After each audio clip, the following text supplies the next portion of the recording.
Bien, chers amis, bonjour. Alors, je suis toujours dans le commentaire ô combien rapide et succinct de mon livre Au-delà de la nuit, toujours à la fin du livre, aux pages 265 et suivantes. Et permettez-moi de revenir sur un thème central ô combien fondamental, la résurrection des morts. La résurrection des morts. Alors, c'est une expression que je n'aime pas du tout, mais en français, je ne trouve pas d'autres termes. Alors, revenons un peu sur ce que nous avions dit les autres fois, notamment lorsque nous avons étudié le troisième temple, dans évidemment des séries extrêmement succinctes, bien entendu. Le troisième temple est la phase, si vous voulez, de la délivrance finale. Ce n'est pas la seule. Là, d'abord, il y a dans la délivrance finale, dans cette dynamique de la messianisation du monde, il y a d'abord évidemment l'arrivée du Messie fils de David, intégré au Messie fils de Joseph. Il y a dans un second temps, disent nos maîtres, le troisième temple. Il y a dans un troisième temps le retour des exilés, notamment des 10 tribus perdues, mais pas seulement, nous l'avons vu l'autre fois. Il y a ensuite le Triat Emetim, c'est-à-dire la résurrection des morts. Résurrection des morts se dit en hébreu Triat Ametim. Maintenant, il faut savoir aussi que ce Triat Ametim, cette résurrection des morts, est en fin de compte l'objectif fondamental de toute la création.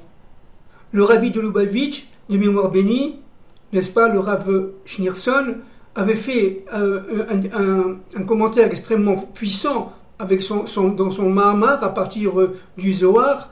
Et il avait expliqué que, en fait, toute la dynamique de l'histoire, le sens de la création, c'était d'aboutir à Triat Emetim, à cette résurrection des morts. C'est-à-dire, véritablement, chaque acte civilisationnel, tout acte individuel, y compris individuel et collectif, mène vers la résurrection des morts.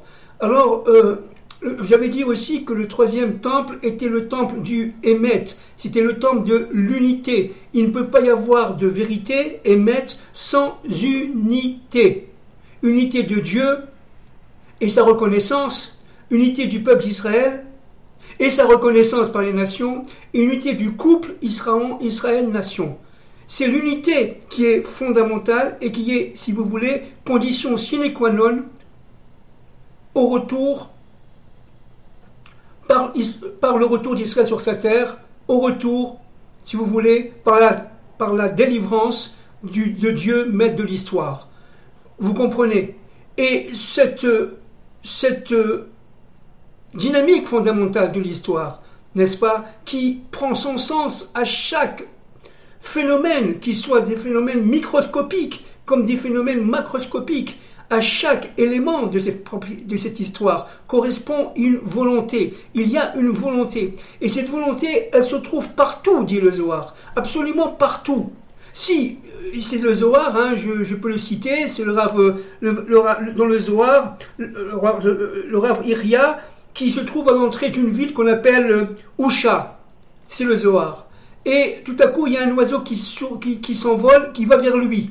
Mais lui ne s'aperçoit pas. Alors son confrère, Rabbi Éléazar, se tourne vers lui et dit: mais tu n'as pas vu que l'oiseau, il est venu vers toi parce qu'il a une mission. Alors il faut comprendre une chose, c'est que Triat Emetim, la résurrection des morts, c'est de prendre conscience d'abord et avant tout que chaque élément de notre vie, que chaque animal qui nous entoure, que chaque pierre qui nous entoure, que chaque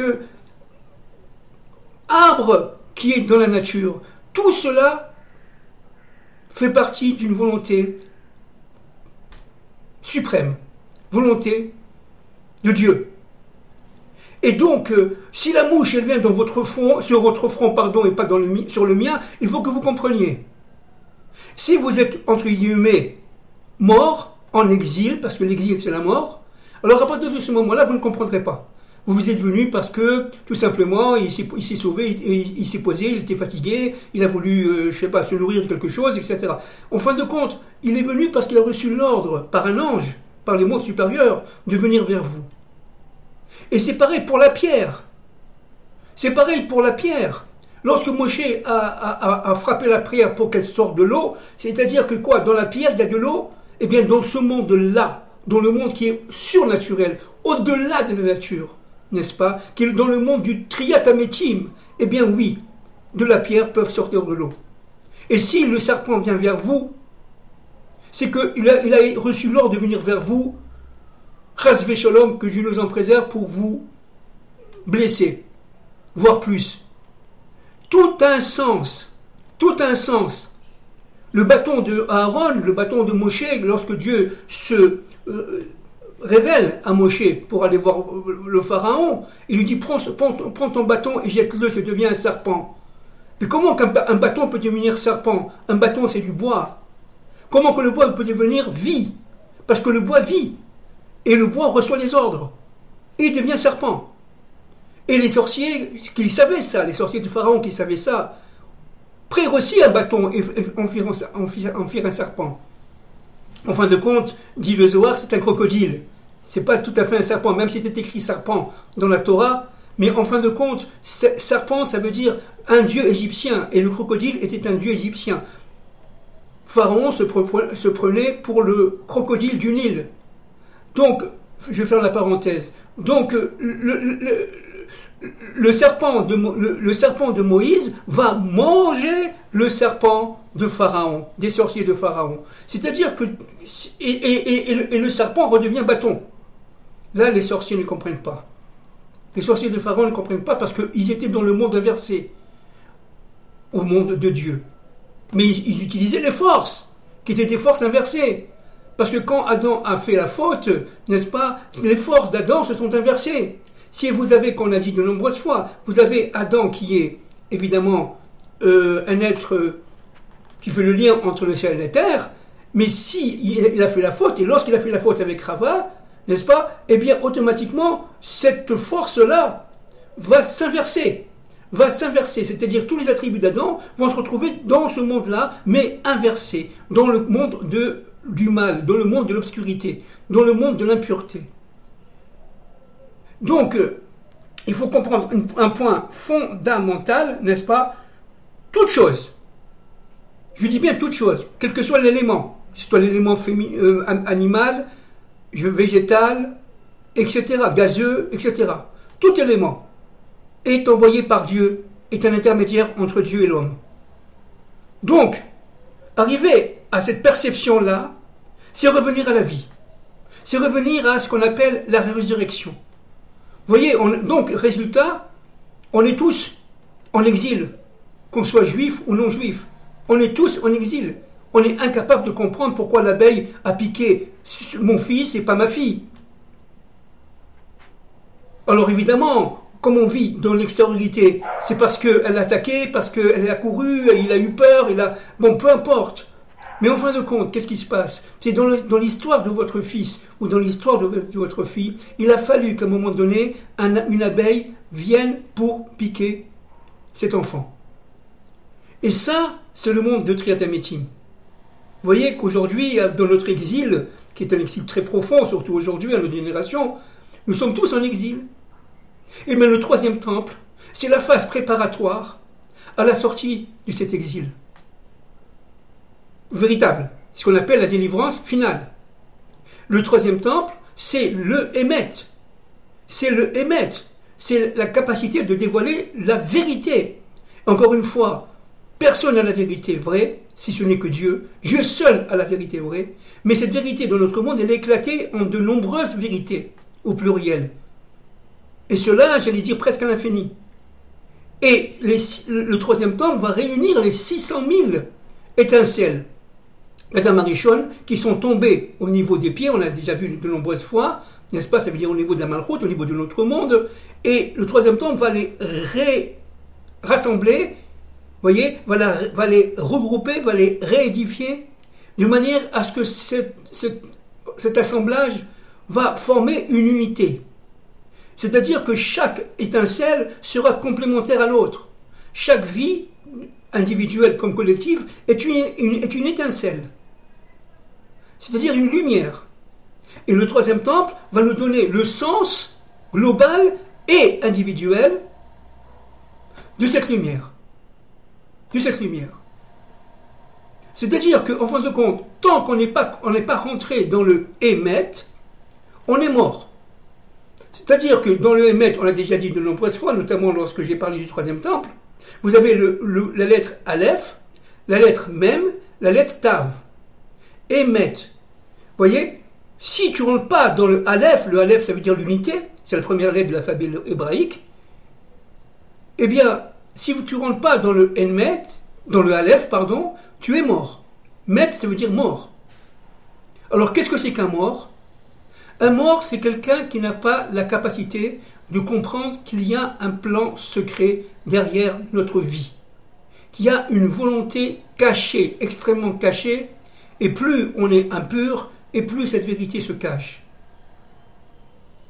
Qui est, en fin de compte, la seule dynamique vraie de notre propre histoire, individuelle comme collective. Cette dynamique vraie, individuelle comme collective, se relie évidemment à la dynamique humaine, civilisationnelle, bien entendu. L'assemblée des hommes est une assemblée voulue par Dieu. Lorsqu'il y a par exemple 10 hommes dans une synagogue, pardon, pour pouvoir prier, parce qu'il faut avoir 10 hommes, pour ceux qui ne connaissent pas ce qu'on appelle le minyan, pour pouvoir prier dans une synagogue, eh bien chaque homme, en fin de compte, il a été choisi par la Shrina, par Dieu. Donc, nous sommes dans un monde où le libre arbitre, ici, se dévoile comme étant l'extériorité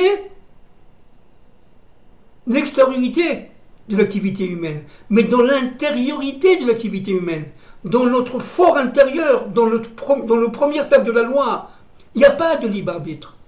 Le libre arbitre est vrai, et tout ce que disent nos rabbins, c'est vrai, tout ce que disent nos talmudistes, c'est vrai, tout ce que disent nos maîtres du secret, c'est vrai, il y a le libre arbitre, mais au niveau de l'extériorité de la vie, l'extériorité de l'homme, au niveau de l'arbre de la connaissance du bien et du mal, on l'a déjà dit 100 fois. Maintenant, tout le travail, c'est de révéler qu'il y a un plan directeur. Et ce travail qui nous permet de révéler qu'il y a un plan directeur, c'est le travail qui nous passe de la mort à la vie. Parce que nous sommes, je répète, comme on l'a dit lorsqu'on a parlé du Mahamar du Rav Schneerson, Zichrono Tzitzit Libracha, le Rabbi de Lubavitch, eh bien, on est tous morts. Mais le but, c'est la vie. Le but, c'est le Triatamétim. Qu'est-ce que c'est que le Triatamétim? C'est la vie. Mais qu'est-ce que c'est que la vie? C'est le fait de savoir qu'il y a un plan derrière, secret. Et que si je me suis marié avec cette femme, si je me suis marié avec cet homme, c'est parce que Dieu l'a voulu. Et pourquoi? Tout est pour le bien. Mais pourquoi je souffre? C'est la volonté de Dieu. Pourquoi? Parce qu'il t'aime. Quoi? Dieu m'aime quand je souffre? Oui, pourquoi? Parce que par la souffrance, il va faire monter ton âme pour que tu comprennes qu'il y a un plan derrière, pour que tu comprennes qu'il y a un projet directeur. Ça, c'est la vie. Et ça viendra, si tu veux, avec le monde du Messie. Donc, tout dans notre vie, tout dans nos alentours est sens. Tout est pourvoyeur de sens. Même lorsque je vais au supermarché pour faire mes courses, eh bien, je prends ce produit, pas ce produit, et regarde pourquoi tu as pris ce produit, pas ce produit. Regarde le nom du produit, regarde le numéro qui est marqué dans le produit, dit Dieu. Mais ça, on ne peut pas le voir. D'abord, on n'a pas le temps de ça, et on n'a pas l'esprit pour ça, parce qu'on est en exil. Et le but d'Israël de retour sur sa terre, de manière à ce que le troisième temple arrive, c'est de nous faire sortir d'exil à nous, juifs et non-juifs. Je dis bien et non-juifs. Alors c'est vrai que les non-juifs ont moins conscience que les juifs d'être en exil, parce que nous avons reçu la Torah, et ça nous a coûté très très cher dans l'histoire, mais il faut savoir que la Torah a été donnée aux hommes, à partir d'Israël certainement, mais aux hommes. Donc il faut comprendre un point très très important, c'est que toute l'humanité fait partie d'une même famille, ce qu'on appelle les familles de la terre, Mishpachot Adama en hébreu, les familles de la terre. Nous sommes tous des frères et sœurs, juifs et non-juifs, puisqu'on descend tous, ceux qui descendent d'Adam Rishon, d'Adam et de Ève. Alors, nous allons maintenant parler un peu plus profondément du Triat Amétim, mais décrit par nos maîtres, décrit par le Zohar, décrit par le Ramak, Rabbi Moshe Cordovero, décrit par le Rav Saadia Gaon, tous les très grands maîtres de tous les siècles et tous les millénaires, n'est-ce pas, ont parlé du Triat Amétim. Il faut d'abord savoir une chose, que autant le Zohar et les textes hermétiques ont essayé de décoder ce qu'est et quel est le déroulement de la résurrection des morts, autant la Torah ne dit pas un mot. La Torah ne dit pas un mot. La Torah se tait lorsqu'elle parle véritablement de la résurrection des morts. Elle est, si vous voulez, mystérieuse, elle est codée, elle est cachée. Et en fin de compte, à chaque, j'allais dire presque chaque idée de la Torah, écrite comme de la Torah orale, parle directement ou indirectement ou très indirectement de la résurrection des morts. Parce que qu'est-ce que c'est qu'un mort? C'est quelqu'un qui est impur. Qu'est-ce que c'est qu'une impureté? C'est être en exil. Qu'est-ce que c'est qu'être en exil? C'est ne pas avoir reçu véritablement dans son extériorité et dans son intériorité la Torah. Donc on est tous en exil. On est tous morts. Maintenant, un point là aussi fondamental. Le Zohar a énormément de sources sur la résurrection des morts. D'accord? Je vous donne un exemple.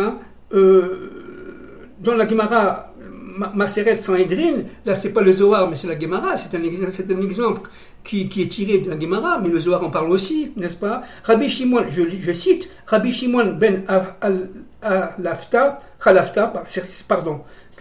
Rabbi Shimon ben Chalafta, et alla vers son chemin, voyez, pour aller dans une ville.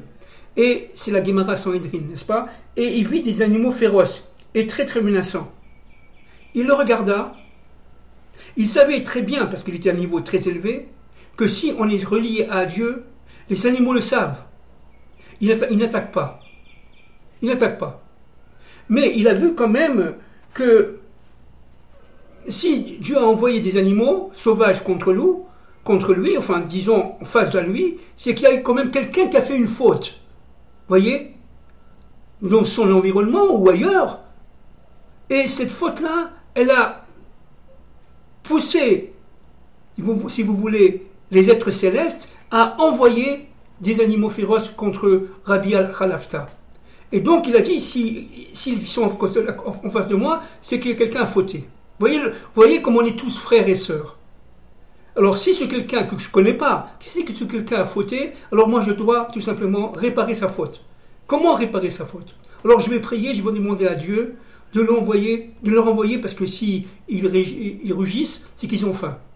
De la nourriture. Et la Gemara Sanhedrin dit que 2 blocs de nourriture vont tomber du ciel. Les bêtes sauvages, les lions et les bêtes féroces vont manger, ils vont se rassasier. Il restait un autre bloc, 2e bloc de nourriture, qui a été pris, si vous voulez, en charge par Rabbi Ben Alafta. Et il est parti avec ce bloc de nourriture à la synagogue. À son époque, bien entendu, on parle d'il y a 2000 ans. Et il a demandé à ses rabbinim, à ses raves, est-ce que ce bloc qui vient du ciel de nourriture est cachère ou pas? Alors regardez la réponse, tout ce qui vient du ciel est cachère. Tout ce qui vient du ciel est cachère. Donc il n'y a aucun doute, aucun sauce. Seulement le problème, c'est que ce sont les fautes des hommes qui rendent les animaux, l'environnement impur. Ce sont les fautes. Donc tout le problème, c'est de réparer la faute. Et qu'est-ce que c'est, si vous voulez, que la tchouva, ça veut dire la réparation de la faute, c'est tout simplement un pas vers la résurrection de notre propre vie, vers la résurrection des morts. Plus on répare, plus on avance, plus on cherche Dieu, plus on cherche la vérité, plus on cherche l'union, plus on cherche l'unité, et plus on se rapproche de Dieu et plus on répare. Et c'est ça le but de la création. C'est pour ça que nos maîtres disent dans le Zohar que la traite amétime, la réparation des mondes, la résurrection des morts, ne peut se faire en fait qu'en fin de processus historique lors de la délivrance finale. Pourquoi ? Parce qu'il faut que chacun d'entre nous, au fil des millénaires, au fil des années, des centaines d'années, telle génération va réparer les fautes de l'autre génération d'avant, etc. Et cela depuis le début, depuis Bereshit. C'est-à-dire que véritablement, tout est réparation, mais aussi tout est faute.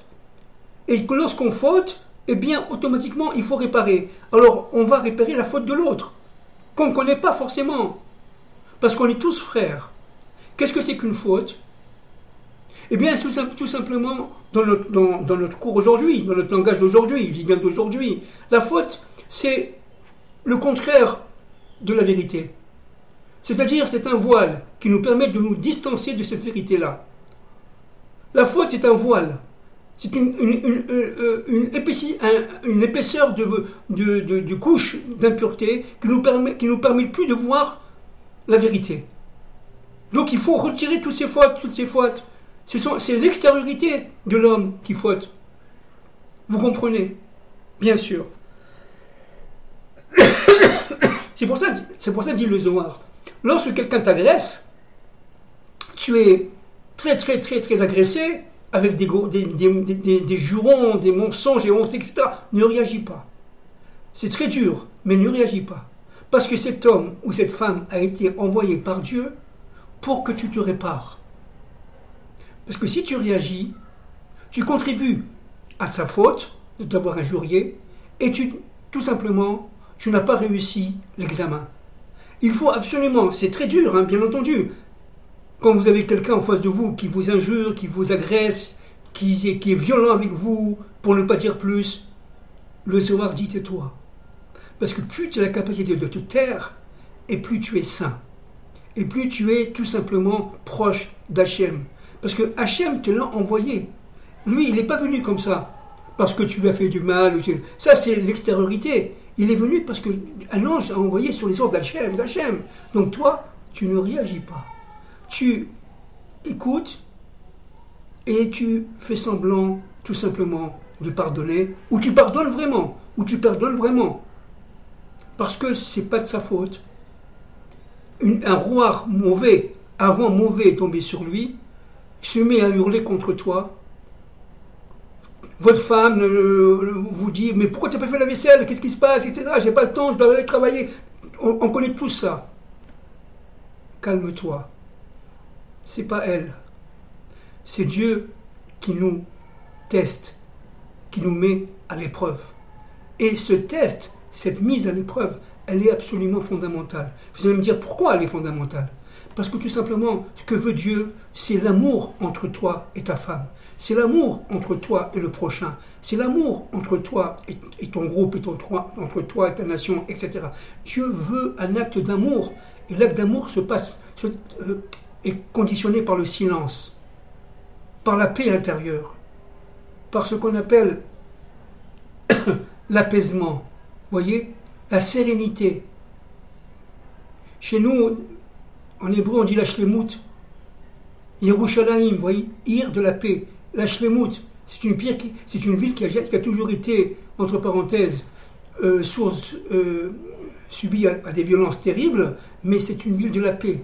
Pourquoi elle a été subie, encore une fois, elle a subi des violences terribles ? Parce que Dieu teste les hommes à Jérusalem.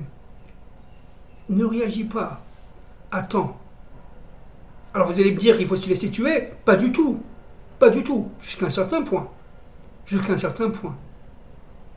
Et un autre point, évidemment, même s'il y a Yom Kippour pour Yom de la réparation, le jour de la réparation, pour réparer la faute de l'autre et le pardonner, et lui pardonner, bien entendu. Il y a des moments où c'est tout, on ne peut plus pardonner, il faut agir.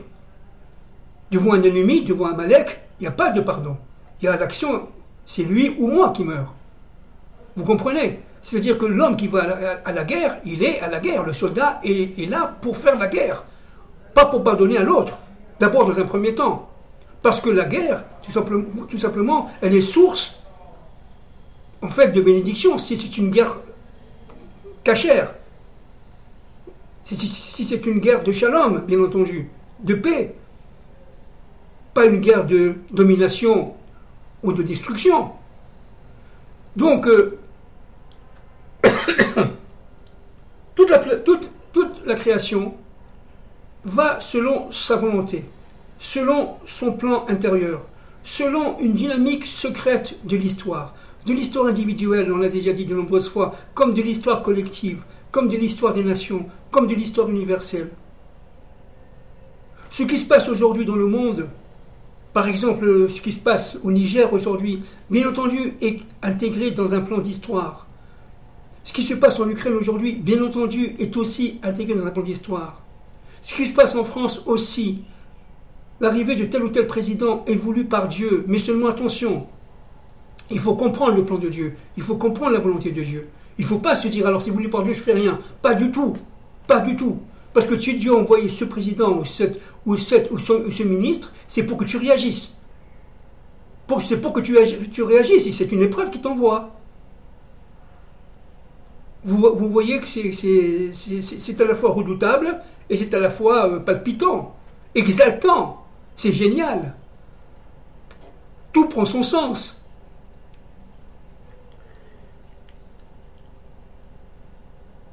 Pour finir là, cette intervention, Dieu envoie un souffle, ce qu'on appelle un rouar nefesh, un souffle à toute chose. À la mouche, au moustique, au chien, à la pierre, à l'arbre, à la fleur, toute chose qui vient au moment où Dieu veut. Toujours pour le bien. Toujours pour le bien. Toujours pour nous interpeller, pour nous impliquer dans la création. Parce que Dieu veut qu'on soit absolument impliqué dans son monde. Impliqué complètement. Il ne veut pas qu'on reste assis et qu'on dit, bon alors dans ces cas-là on ne fait rien. C'est certainement pas la volonté de Dieu. On n'est pas venu dans ce monde pour se reposer. Certainement pas. Certainement pas. Ça c'est le Yetzer Hara. C'est le mauvais penchant. Le bon penchant te dit, lève-toi et réalise la volonté de Dieu. Lève-toi et bouge. Lève-toi et dynamique-toi. Travaille. Le travail est source de vie. L'action est source de vie. Sans action, il n'y a rien. Absolument rien. Donc, vous